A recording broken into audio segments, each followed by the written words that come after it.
LLM అంటే ఏంటి అనే వీడియోస్ మీరు చాలానే చూసింటారు. బట్ ప్రతి వీడియోలో ఇంటర్నెట్‌లో ఉండే డెఫినిషన్‌ని రీడ్ చేసినట్లు ఉంటుంది తప్ప, దాని వెనకాల ఉండే కాన్సెప్ట్‌ని ఎవరు ఎక్స్‌ప్లెయిన్ చేసినట్లు నాకు అనిపించట్లేదు.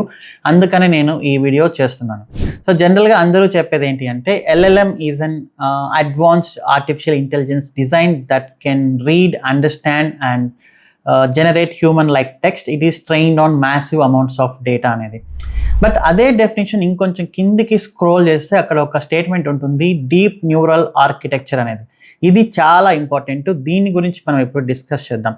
మరి న్యూరల్ అంటే బ్రెయిన్కి సంబంధించింది. బ్రెయిన్లో ఉండే సెల్స్ని న్యూరాన్ అంటారు. మరి బ్రెయిన్కి ఆర్టిఫిషియల్ ఇంటెలిజెన్స్ మోడల్కి కంపారిజన్ ఏంటి అంటే, ఏఐ మోడల్ యొక్క ఆర్కిటెక్చర్ని బ్రెయిన్లో ఉండే న్యూరాన్స్ని ఇన్స్పిరేషన్గా తీసుకొని డిజైన్ చేశారు. దాన్నే ట్రాన్స్ఫార్మర్ అంటారు. సో జనరల్గా ఒక మనిషి పుట్టినప్పుడు 86 బిలియన్ న్యూరాన్స్ ఉంటాయి, 8,600 కోట్ల న్యూరాన్స్. కానీ వాటి మధ్యలో కనెక్షన్స్ అనేది ఎస్టాబ్లిష్ అయ్యి ఉండదు. మనకు ఏజ్ పెరిగే కొద్దీ మనకుండే సెన్సరీ ఆర్గాన్స్, తెలుగులో పంచేంద్రియాలు, జ్ఞానేంద్రియాలు ఆర్ సర్వేంద్రియాలు అంటారు. కళ్ళు, ముక్కు, టంగ్, స్కిన్ అండ్ చెవుల ద్వారా మనం ఫీల్ అయ్యే ఇన్ఫర్మేషన్ మొత్తాన్ని మన ఈ ఆర్గాన్స్ బ్రెయిన్లో ఉండే న్యూరాన్స్కి ఎలక్ట్రిక్ సిగ్నల్స్ రూపంలో పంపిస్తూ ఉంటాయి. మనం ఇన్ఫర్మేషన్ నేర్చుకునే కొద్దీ ఈ న్యూరాన్స్ మధ్యలో కనెక్షన్స్ అనేది ఎస్టాబ్లిష్ అవుతూ ఉంటాయి. ఇన్ఫర్మేషన్ అంతా అక్కడ మెమరీ లాగా స్టోర్ అయ్యి అవి ఎక్స్చేంజ్ చేసుకుంటూ ఉంటాయి. సో ఏజ్ పెరిగే కొద్దీ మనకు అవసరమైన ఇన్ఫర్మేషన్ మధ్యలో కనెక్షన్స్ ఉంటాయి, అవసరం లేని ఇన్ఫర్మేషన్స్ మధ్యలో కనెక్షన్స్ అనేది బ్రేక్ అయిపోయి ఉంటాయి. సో ఈ ఆర్కిటెక్చర్ని ఇన్స్పిరేషన్గా తీసుకొని ట్రాన్స్ఫార్మర్ ఆర్కిటెక్చర్ అనేది క్రియేట్ చేశారు. సో ఇంటర్నెట్లో ఉండే పబ్లిక్ డేటాని మొత్తం స్క్రేప్ చేసి ఏఐ మోడల్స్కి ఫీడ్ చేయడం స్టార్ట్ చేశారు. కానీ ఇక్కడ ఫీడ్ చేయడం అనేది పెద్ద ఇంపార్టెంట్ కాదు, అది ఎవరైనా చేస్తారు. దీని వెనకాల ఇంకొక కాన్సెప్ట్ ఉంది, దట్ ఈస్ కాల్డ్ కంటెక్స్ట్. అంటే మనం ఏఐ మోడల్స్తో ప్రాంప్ట్ ఇచ్చేటప్పుడు మన ప్రాంప్ట్లో ఉండే ప్రతి వర్డ్ని బ్రేక్ చేసి ఆ వర్డ్ని దాని చుట్టుపక్కల ఉండే సరౌండింగ్ వర్డ్స్తో కంపేర్ చేసుకొని ఒక కంటెక్స్ట్ అనేది మన మోడల్ ఎస్టాబ్లిష్ చేసుకుంటుంది. సో దాన్ని తెలుగులో మనం సందర్భం అంటాం.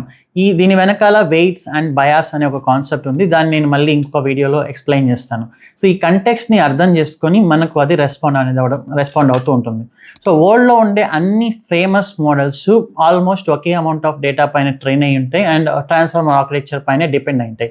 కానీ మోడల్స్ యొక్క పర్ఫార్మెన్స్ ఎక్కడ వేరీ అవుతుంది అంటే, దానికి మనం చేసే ఫైన్ ట్యూనింగ్ అండ్ మనం ఇచ్చే సేఫ్టీ స్టాండర్డ్స్ అండ్ ఆ మోడల్కి ఉండే వాల్యూస్ని బట్టి మోడల్ పర్ఫార్మెన్స్ అనేది చేంజ్ అవుతూ ఉంటుంది. ఫర్ ఎగ్జాంపుల్ ChatGPT మోడల్స్ అనేవి ఏంటంటే, సో మనం పాజిటివ్గా క్వశ్చన్ అడిగితే పాజిటివ్గా రెస్పాండ్ అవుతాయి, నెగిటివ్గా క్వశ్చన్ అడిగితే నెగిటివ్గా రెస్పాండ్ అవుతూ ఉంటాయి.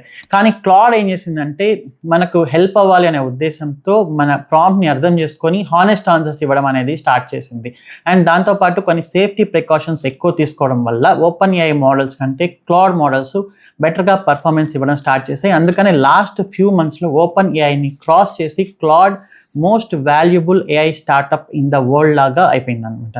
సో ఇది మనకు ఎల్ఎల్ఎం వెనకాల ఉండే ట్రాన్స్ఫార్మర్ డీప్ న్యూరల్ ఆర్కిటెక్చర్.